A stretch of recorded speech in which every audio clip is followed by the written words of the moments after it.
बिस्मिल्लाहिर्रहमानिर्रहीम। नाज़रीन, जैसा कि आप सब लोग ये जान चुके होंगे कि इस साल सूरज ग्रहण रमज़ान के महीने में आ रहा है। रमज़ान में एक ऐसा ख़तरनाक सूरज ग्रहण लगने वाला है जो 8 अप्रैल पीर के दिन होगा। इसका इंतहाई वक़्त, इसकी शुरुआत और अख्ताम, एक एक नुक्ता, एक एक चीज़ आपको बताऊंगी। रमज़ान अल मुबारक में सूरज ग्रहण क़यामत की आखिरी निशानी माना जा रहा है। रब करीम रमज़ान के महीने में अपनी निशानियों को ज़ाहिर करते हैं, जिसमें से 400 साल बाद रमज़ान में सूरज को ग्रहण लग रहा है। अब जो हामला औरतें हैं, इनको बाहर नहीं निकालिएगा। जो नौउम्र बच्चे हैं, इन बच्चों को बाहर मत निकालिएगा। आसमान की तरफ निगाह नहीं उठाइएगा। ऐसा ना हो कि आपके बच्चे अंधे हो जाएं। और जो हामला औरतें होती हैं, इनका हमल भी कहीं ऐसा ना हो कि ज़ाया हो जाए। कहीं ऐसा ना हो कि सूरज की तेज़ छाँव से वो बच्चा पेट के अंदर ही कट जाए। और इससे इतनी ज़्यादा बलाएं हम पर नाज़िल होती हैं, क्योंकि जब सूरज और चाँद को ग्रहण लग जाता है तो पूरी दुनिया में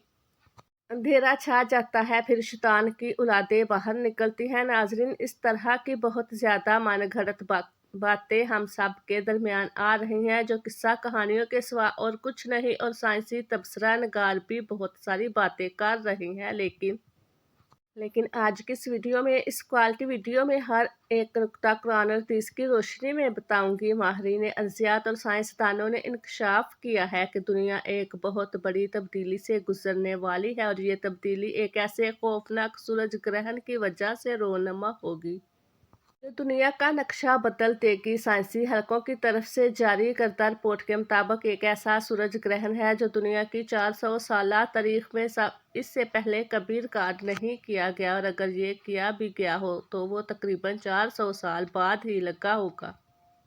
सूरज ग्रहण के बारे में कई पेशेनगोइयां की जा रही हैं। दुनिया भर में कई तरह के तबसरे जारी हैं। इसके नतीजे में होने वाली तब्दीलियों के बारे में कई तरह के अंदाजे लगाए जा रहे हैं। इसके सारे पहलुओं का जायजा लिया जा रहा है, जिसके बाद एक और खबर सामने आई है कि ये सूरज ग्रहण ज़मीन पर दूसरी बहुत ही तब्दीलियों के साथ साथ अमेरिकी ज़ायोलॉजिकल सर्वे ने अपनी रिपोर्ट जारी की है। उन्होंने 8 मकामात के बारे में बताया कि जो ज़लज़लों के एहसास हसीयत रखते हैं। इन मकामात के नीचे ज़मीन की गहराई में मौजूद टेक्टोनिक प्लेट्स जो हैं, वो अपनी पोजीशन से हिल जाएंगी और वो रगड़ने के बाद ऊपर की तरफ उठ जाएंगी, जो कि ज़लज़ले की अलामत हैं।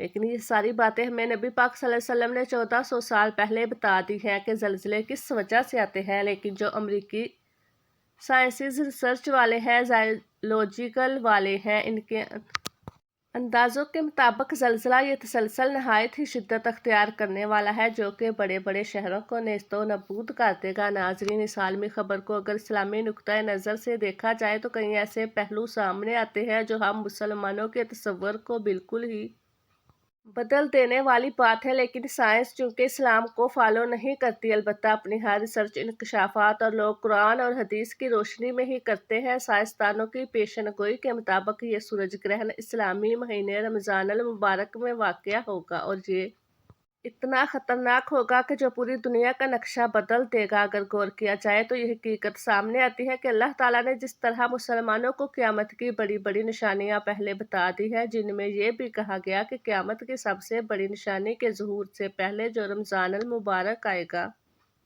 इस महीने में कई खौफनाक वाक़यात होंगे। सूरज ग्रहण भी होगा और ज़लज़ले भी आएंगे। तो ये सारी सूरत हाल इसी तरफ इशारा कर रही है कि शायद क़यामत से पहले का ही रमज़ान है, जो रमज़ान हम लोग गुजार रहे हैं।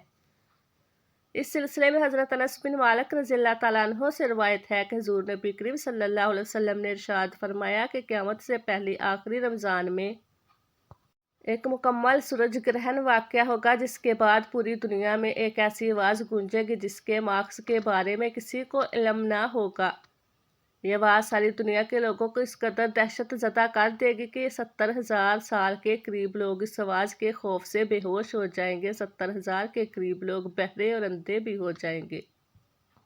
इस आवाज़ के बाद ऐसे रमज़ान अल मुबारक में दुनिया के मुख्तलिफ हिस्सों में शदीद ज़लज़लों का सिलसिला भी शुरू हो जाएगा, जिससे पूरी दुनिया में तबाही फैलेगी। इन्हीं ज़लज़लों के दौरान या इसके बाद दज्जाल का ज़हूर भी हो जाएगा, और इसके कुछ अरसे बाद इस्लाम का आखिरी मौक़ा भी लड़ा जाएगा, जिसके लिए हज़रत इमाम महदी अलैहिस्सलाम का ज़हूर भी इन्हीं दिनों में होगा।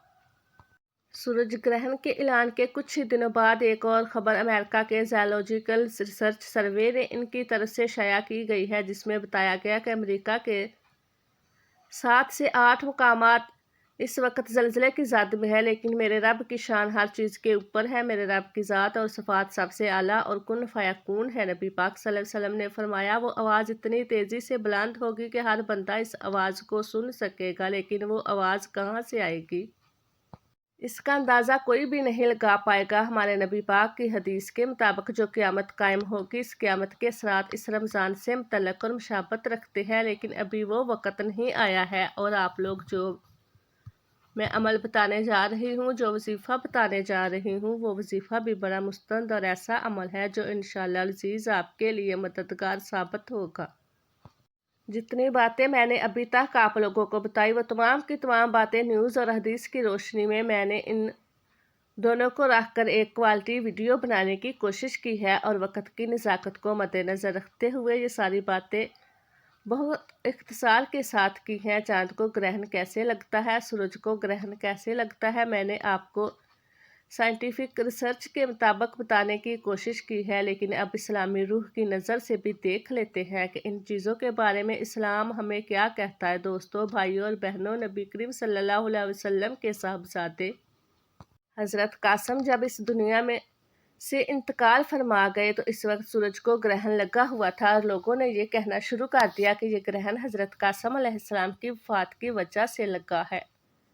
जब ये बात नबी करीम सल्लल्लाहु अलैहि वसल्लम के पास पहुंची तो आप सल्लल्लाहु अलैहि वसल्लम ने फरमाया कि सूरज ग्रहण का लगना और चांद ग्रहण का लगना ये किसी की मौत या ज़िंदगी से कोई तल्लक नहीं रखता, बल्कि ये अल्लाह रब्बुल इज़्ज़त की निशानियों में से एक निशानी है। तो दोस्तों, भाइयों और बहनों, सूरज ग्रहण के वक़्त और चांद ग्रहण के वक़्त बहुत सी ऐसी कहानियाँ सुनाई जाती हैं जिनका इस्लाम के साथ दूर दूर तक कोई तल्लक नहीं, लिहाजा इस्लाम को समझने की कोशिश करें। हमारा दीन जो हमें हुक्म देता है इसके मुताबिक ज़िंदगी गुजारने की कोशिश करें, ना कि मुख्तलिफ कहानियों को सुनकर इन पर अमल करना शुरू कर दे। वक़्त की नज़ाकत को मद्देनज़र रखते हुए आज के इस ख़ास वजीफ़े की तरफ चलते हैं। इससे पहले अगर आप इस चैनल पर नए हैं और आपने इस चैनल को अभी तक सब्सक्राइब नहीं किया तो खुदारा इस चैनल को भी सब्सक्राइब कर दे, वीडियो को लाइक और शेयर करें, क्योंकि ऐसे बहुत से वज़ाइफ, बहुत से अमाल आपके हवाले डेली बेसिस पे करती रहूँगी। नाजरीन,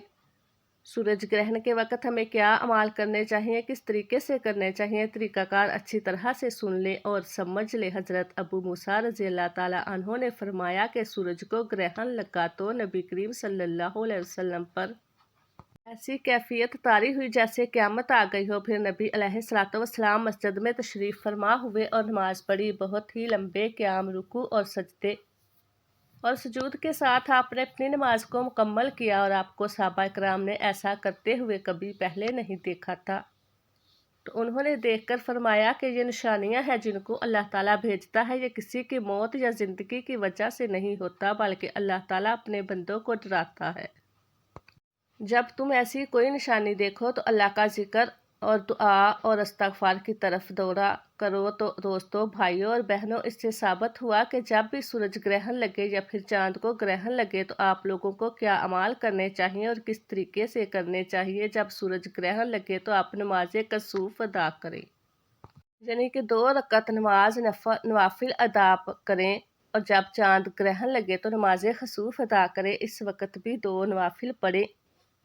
इन नवाफिल की नियत आपने वैसे ही करनी है जैसे आप दूसरे नवाफिल पढ़ते हैं। पहली रकत में भी सूरह फातिहा के बाद आप कोई सी भी सूरत मुबारका पढ़ सकते हैं। दूसरी रकत में भी आप सूरह फातिहा के बाद कोई भी सूरत मुबारका पढ़ सकते हैं। एक तो अमल आपने ये करना है, यानी कि नमाज कसूफ आपने लाजमी अदा करनी है। और इस साल सूरज ग्रहण लगने वाला है, वो बहुत ज़्यादा लगेगा। बिल्कुल एक लाइन में, एक स्ट्रेट लाइन में चांद और सूरज दोनों आने वाले हैं, यानी कि दिन के अंदर अंधेरा छा जाएगा। तो नाजरीन, बाहर निकलने से इज्तनाब करें, क्योंकि जो सूरज और चांद को टकरा कर रोशनी हमें मिलेगी वो रोशनी हमारी बॉडी को मुतासर करेगी, क्योंकि रोज़ाना जो हम लोग सूरज से روشنی حاصل کرتے ہیں وہ ہمارے جسم کو تروتازہ کرتی ہے، لیکن اس بار جو روشنی ملے گی بڑی منفرد ملے گی، تو آپ لوگوں نے بالکل بھی فکر نہیں کرنی اور نہ ہی آپ نے یہ سوچنا ہے کہ میں باہر نکلا میرے سر میں درد ہو رہا ہے، سورج کی شعاعیں برداشت نہیں ہو رہی۔ تو بہتر چیز یہ ہے کہ وسوسوں میں نہ پڑیں اور اپنے گھر پر رہیں، باہر نہ نکلیں تو زیادہ بہتر ہے، کیونکہ جو روشنی نکلے گی وہ ہمارے جسم کے لیے ایک نئی روشنی ہوگی، کیونکہ وہ 400 سال کے بعد ایسی روشنی نکل رہی ہے جو کہ زمین، سورج اور چاند تینوں ایک اسٹریٹ لائن کے اندر آ جائیں گے اور روشنی ان کو ٹکرا کر ہم تک پہنچے گی۔ اس لیے نہ جو روشنی ہمیں سورج کی ملتی ہے وہ ڈائریکٹ ملتی ہے، اس لیے وہ روشنی ہمارے لیے، ہم اس روشنی کے عادی ہیں، اس لیے ہماری باڈی اس روشنی سے متاثر نہیں ہوتی۔ لیکن جب ہمیں سورج گرہن والی روشنی ملے گی تو اس سے ہمارے جسم کے اندر بہت ساری چیزیں پیدا ہو سکتی ہیں، مثلاً دانوں کا نکل جانا، رنگ کا کالا ہو جانا، اس کے علاوہ چکر آنا، آنکھیں دھندلی ہو جانا، بہت سارے ایسے آپ کے ساتھ انکشافات ہو سکتے ہیں، لیکن آپ لوگوں نے وسوسوں میں نہیں پڑنا، ایمان کے ساتھ اس وقت کو آپ لوگوں نے برداشت کرنا ہے۔ اب دوسرا عمل جو آپ نے کرنا ہے وہ استغفار کا عمل ہے۔ استغفار بہت سارے ہیں، آپ کوئی بھی پڑھ سکتے ہیں، استغفر اللہ پڑھیں گے، یہ بھی بڑا مستند عمل ہے۔ اگر آپ لا حول ولا قوت الا باللہ العلی العظیم پڑھیں گے تو یہ بھی گناہوں کو بخشش کی طرف لے کے جاتا ہے۔